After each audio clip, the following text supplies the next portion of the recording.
Dear guests, esteemed members of the press, thank you for joining us today at the International Conference on the Eastern Mediterranean. Unfortunately, we cannot be physically together due to the ongoing COVID-19 pandemic. However, it's a really great pleasure to meet you all around the virtual round table. We appreciate your taking the time to participate in today's discussion. Today, we have a group of distinguished speakers whom we ask to tackle a particularly important question, the Eastern Mediterranean question.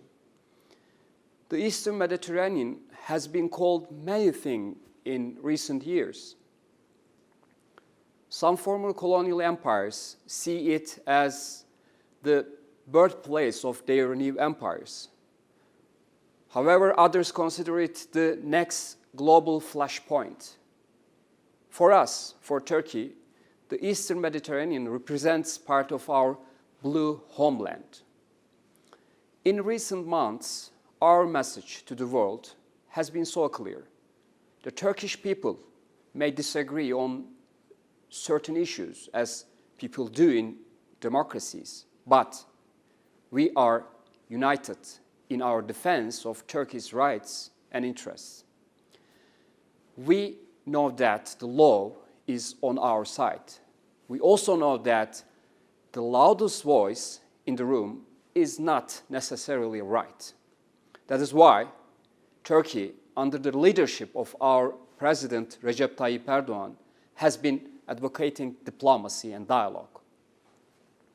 Dear colleagues, despite attempts to reduce the Eastern Mediterranean question into a bilateral dispute, it is hardly about Turkey and Greece.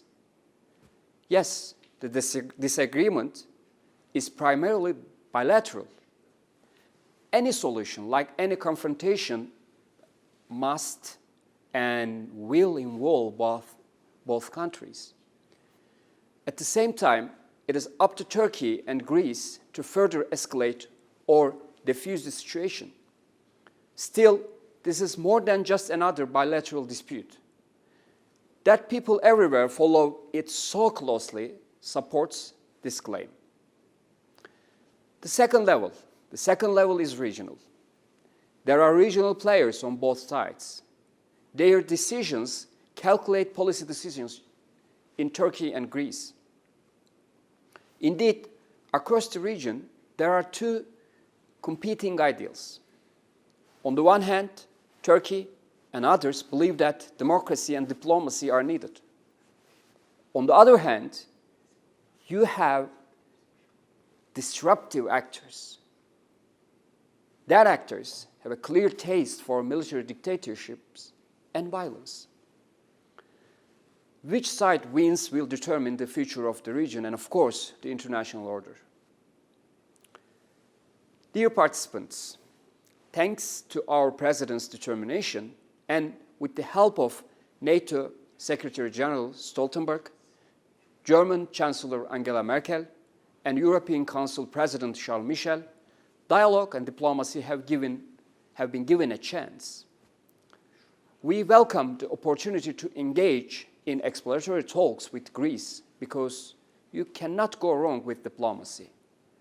This is a step in the right direction. It is what we have advocating during this difficult time. Going forward, we must de-escalate tensions in Eastern Mediterranean and maintain the momentum towards a fair and lasting solution together. A regional conference, inclusive of Turkish Cyprus, must be our next move to build on this momentum. This is the only way to create win-win solutions and to use region's resources to promote peace. Distinguished colleagues, we have gathered today to tackle a series of questions to make sense of the Eastern Mediterranean. We hope to de-escalate tensions and turn the area into a basin of peace and stability.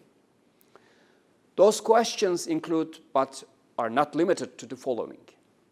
How does the Eastern Mediterranean dispute fit into international law What will be the impact of Eastern Mediterranean question on the future of bilateral and, of course, multilateral relations?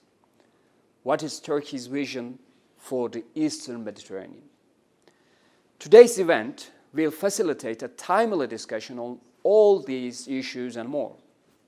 In session 1, Deputy Foreign Minister Yavuz Selim Kıran, Deputy Energy Minister Alparslan Bayraktar, and Professor Çağrı Erhan will discuss Turkey's vision of equity and cooperation in the Eastern Mediterranean.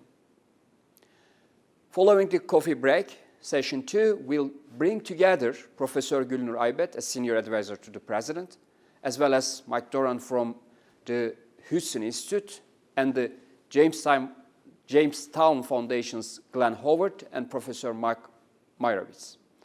On behalf of everyone at Turkey's Directorate Communications, I hope that today's event will serve the common good in the Eastern Mediterranean.